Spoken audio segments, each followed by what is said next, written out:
can't stop. Fuck around, make my 40 pop. Alright guys, we recently got a lot of spoilers for the Boruto anime. You know, reading over it the first time, it seemed like there's going to be some underlying messages that Boruto is probably going to carry with him for the rest of his life pretty much. But let's get into the first episode. The first episode is going to be Boruto episode 249. Boruto and his teammates have somehow managed to defeat Funamushi, who took command over the Funato clan. However, they're unable to celebrate over their triumph. A few days have elapsed since Denki and Iwabi have gotten captured, and so Boruto and his comrades couldn't believe that the two of them were still safe. Boruto then discovered a surprisingly different side of Funamushi, someone who was thought to be cold-hearted due to their experiences with him being all fired up with revenge during their brutal battle. People who idolize Funamushi have once again shifted their attention onto Boruto for revenge. Having first-hand experience and witness how revenge invokes another cycle of revenge, Boruto, who always tried to keep pushing forward no matter what, realized that there wouldn't be any meaning in continuing to fight. Alright, so this right here is going to be a very important episode. This episode right here, in my personal opinion, is essentially going to shape a lot of Boruto's actions in the future of the series, especially when it comes to quote-unquote war and him not necessarily trying to be that much outwardly vicious towards other people, similar to what Naruto went through, I'm pretty sure. And I'm pretty sure a lot of people are going to like it as well. I'm going to love it. I think it's pretty much necessary for Boruto's character. One of the things that we've always been saying in regards to the anime only arcs is the fact that they don't necessarily carry over to the actual canon stuff.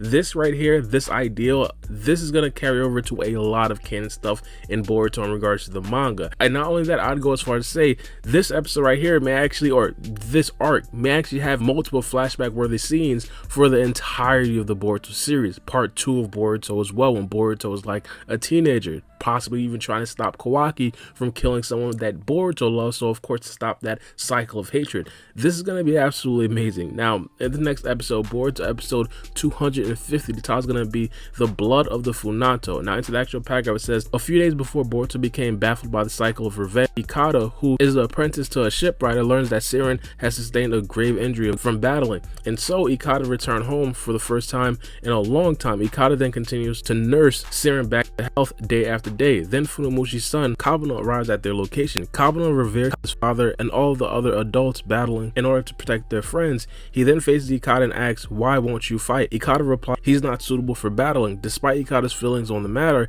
his father Aromi and other people in the Funato clan have become increasingly frustrated that Ikada isn't willing to engage in battle. Alright, so this right here essentially seems like it's going to be more of like an enemy's point of view episode. I think this right here is definitely going to be very needed, just because of the sheer fact that we don't necessarily know a lot about the actual enemies. We did kind of get some character development on Isari, Funamushi, and of course it's going to continue on this episode as well. A lot of the actual oppositions in Boruto, especially in this arc, we haven't necessarily got a lot of their backstory, and I think that this episode right here is going to correct that to a degree. It probably won't necessarily be the best, just because of the sheer fact that it's happening so late into the arc, but it's going to definitely correct some things, and I definitely do think it's going to be very well needed. And of course, just to kind of drive home the actual message of Boruto essentially wanting to stop the cycle of hatred, because we're going to understand that they have hatred in their heart because of course Boruto and his team actually did kill people from his side, and of course Boruto and his side from the death that he sustained, Hibichigo and Kagura, if they're going to carry on the hatred of the other character's side. But into the next episode, Boruto episode 251, the title is going to be both of their resolutions. Into the actual paragraph, it says, Aromi is furious of the loss of so many of his subordinates and family members due to all the battling that's happened up until now.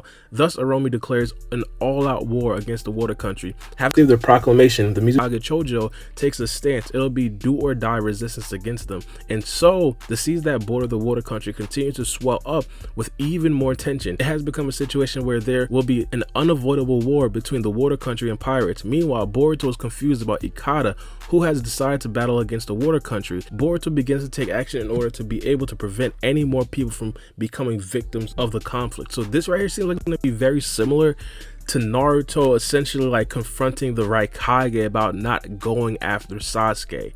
I don't necessarily think that Boruto is going to be successful in this, and I think that Boruto is probably going to find out the same exact lesson that Naruto found out. Matter of fact, I'm going to say this, I hope that Boruto is not going to be successful. I know it's going to be a little bit counterproductive for a lot of you guys, but the reason why I don't necessarily want Boruto to be successful in this is because it's just not realistic. You're not necessarily going to get a 13-year-old or 14-year-old boy, however old you guys think Boruto is, to stop an actual war. That's not actually going to happen, especially if that 14-year-old boy, Carmito or not, is probably not necessarily going to be the strongest character on the battlefield itself.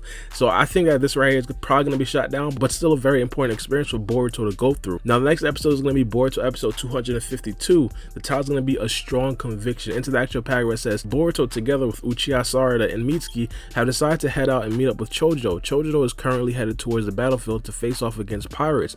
Boruto and his teammates ask Kajiki, the shipwright who is also Ikada's master, to assist them in pursuing Chojo. With Kajiki's help, their team somehow manages to arrive at Chojo's location. And so what will be the outcome of their attempt in persuading Chojo and the pirates to stop fighting? Meanwhile, Ikada and his comrades are pushing their way forwards through the stormy seas. They're trying to destroy a section of the Shinanomi, which is a newly developed power generating facility in the water country. Alright, so this right here is essentially going to be Boruto actually confronting Chojo. As I said, I don't necessarily think it's going to work that much, but this is definitely a necessary scene for Boruto to grow up as a character, grow up as a ninja, and grow up as a quote-unquote man as he is going into teenagehood, or actual young manhood, or whatever you guys want to call it. And not only that, I definitely do want to know how Chojo handles this situation, because we've been talking about it for a very long time. Chojo isn't necessarily the best character in regards to respect. I think that Chojo in this particular arc, I've always been saying this, can earn a lot of people's respect. I don't necessarily think he's going to earn it by agreeing with Boruto and trying to call a truce.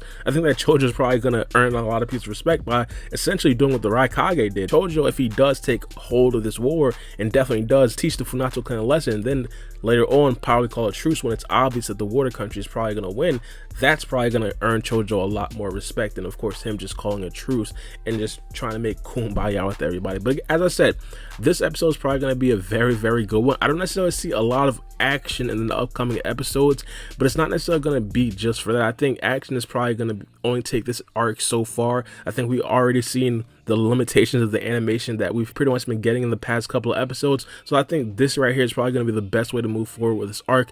Just have it be very impactful in regards to communication, very impactful in regards to experiences. In episodes like this, you don't necessarily need top flight animation. The art just has to be impeccable. But let me know what you guys think about this in the comment section below. It's been your boy Bar B, and we out. It's a knife.